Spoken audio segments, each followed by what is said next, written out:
if you concentrate solely on your career, you can get a long way in your career. And I would say that that's a strategy that a minority of men preferentially do. That's all they do. They work like 70, 80 hours a week.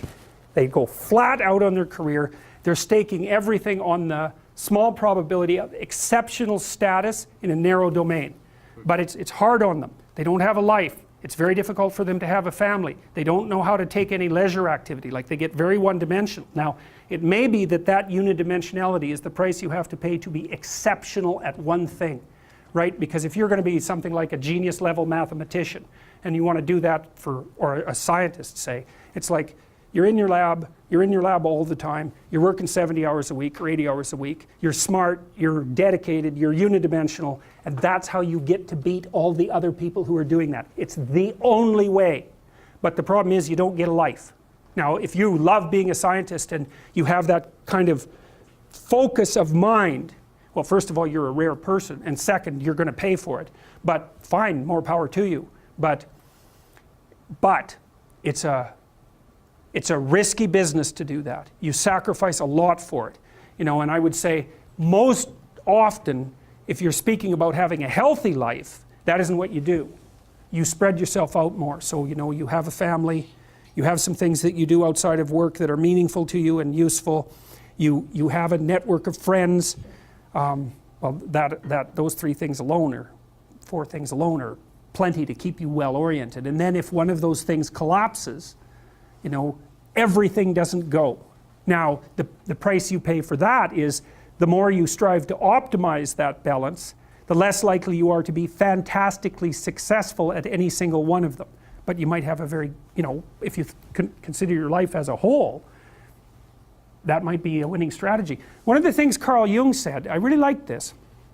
He thought that men went after perfection and women went after wholeness.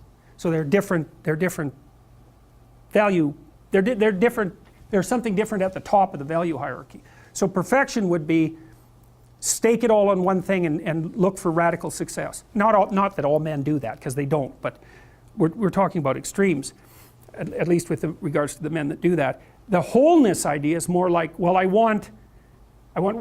it's like I want one thing in my life to be 150%, or I want 5 things in my life to be 80%.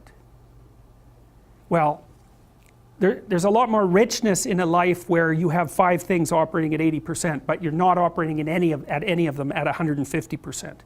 So, and I really believe this because I've watched men and women go through their careers now for a long period of time, and one of the things that, there's lots of things that produce this, but one of the things that I've noticed is that mostly women in their 30s bail out of unidimensional careers. They won't do them. They won't put in the 80 hours a week that they would have to put in order to dominate that particular area. And it isn't, the reason that they won't do it is because they decide it's not worth it. And no wonder, because why would that be worth it?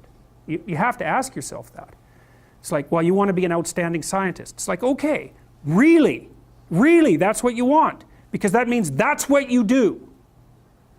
Because you're competing with other people, you know, they're smart, they're hardworking, and if you want to be at the top, you have to be smarter and work harder than any of them. And working hard means working long hours.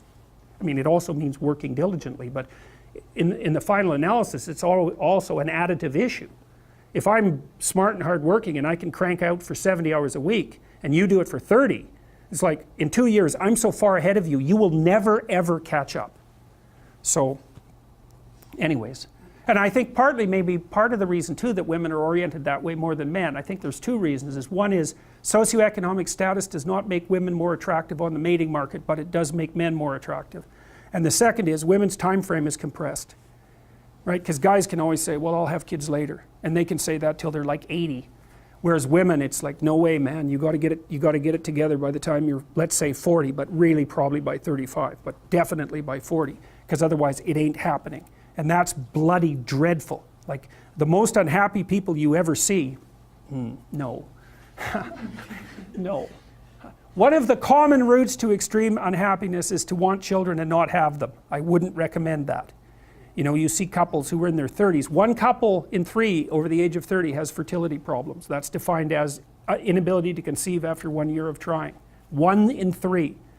So it's worth thinking about, because people are very, very unhappy if they want to have kids and then they can't. Man, you're in the medical mill for 10 years if that's what happens to you.